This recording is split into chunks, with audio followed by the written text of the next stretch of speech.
Bəli, Fövqəladə Hallar Nazirliyi gözlənilən kəskin hava şəraiti ilə əlaqədar əhaliyə müraciət edib, külək zamanı yanğın təhlükəsizliyi qaydalarına ciddi riayət edilməsi tövsiyə olunub. Daha ətraflı hazırda bizimlə birbaşa bağlantıda olan əməkdaşımız Lalə Allahverdiyeva son məlumatları çatdıracaq. Lalə, buyurun, efirdəsiz, sözü sizə ötürürəm.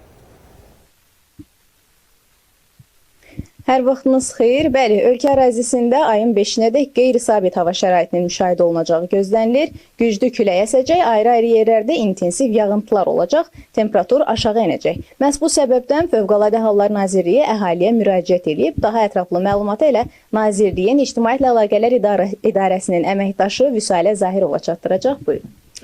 Salam, hər vaxtınız xeyir. Bəli, sizin də qeyd elədiyiniz kimi, yaxın günlər ərzində ölkə ərazisində hava şəraitinin qeyri-sabit olacağı proqnozlaşdırılır.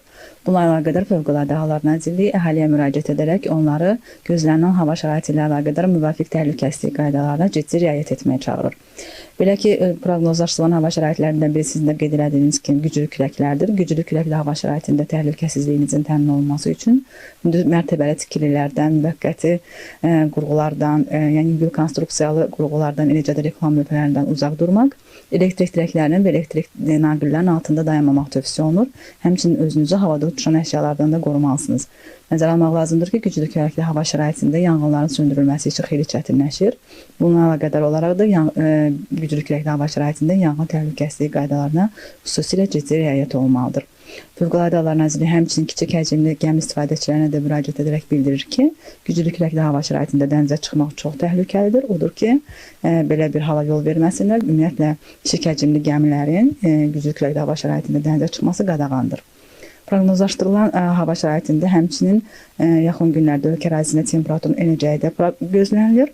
Belə şəraitlərdə elektrik və qaz qızdırıcı cihazlarından istifadə halları da artır. Lakin nəzərə almaq lazımdır ki, belə cihazlardan istifadə zamanı yanğın təhlükəsizliyi qaydalarına, ümumiyyətlə təhlükəsizlik qaydalarına əməl olunmaması, sonda yanğınlar, partlayışlar, həmçinin dəm qazı təhlükəsi kimi ciddi bir təhlükəyə gətirib çıxara bilər.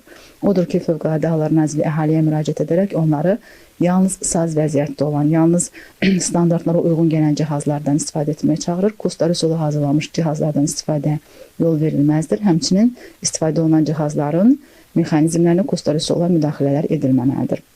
Bundan əlavə, yəni yanğın təhlükəsizliyinin təmin olunması üçün işlək vəziyyətdə olan cihazlar mütləq nəzarətdə saxlanılmalı, onların istifadəsi uşaqlara həvalə edilməməli, həmçinin elektrik şəbəkələri həddindən artıq yüklənməməlidir.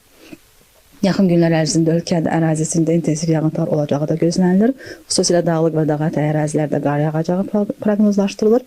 Belə hava şəraitində Fövqəladə Hallar Nazirliyi dağlıq ərazilərə gedən, həmin ərazilərdə yaşayan, eləcə də həmin ərazilərə səfər edən insanlara müraciət edərək, yəni intensiv yağıntıların olduğu vaxtlarda, qar kütləsinin çox olduğu vaxtlarda yaşayış məntəqəsini tərk etməməyi tövsiyə edir. Hətta əgər belə zərurət yaranarsa belə, siz bu haqda öz yaxınlarınıza məlumat verməli, həmçinin özünüzlə əlaqə vasitəsi götürməlisiniz. Əgər səfərləriniz avtomobillədirsə, avtomobilin texniki göstəricilərinin fəslə uyğunluğu təmin edilməli, həmçinin o kifayət qədər yanacaq ehtiyatı ilə təchiz olunmalıdır. Onda nəzərə almaq lazımdır ki, dağlıq, dağətə ərazilərdə qar uçqunu olma ehtimalı olan yerlər var. Belə yerlərdən uzaq durmaq və günün qaranlıq vaxtına qalmadan yaşayış məntəqəsinə qayıtmaq lazımdır. Təşəkkürlər. Təhlükəsizliyiniz üçün bu cür müraciətlərə biganə yanaşmamağınız xahiş olunur. Hələlik bizim çatdıracaqlarımız bu qədər idi. Buyurun, söz sizdədir.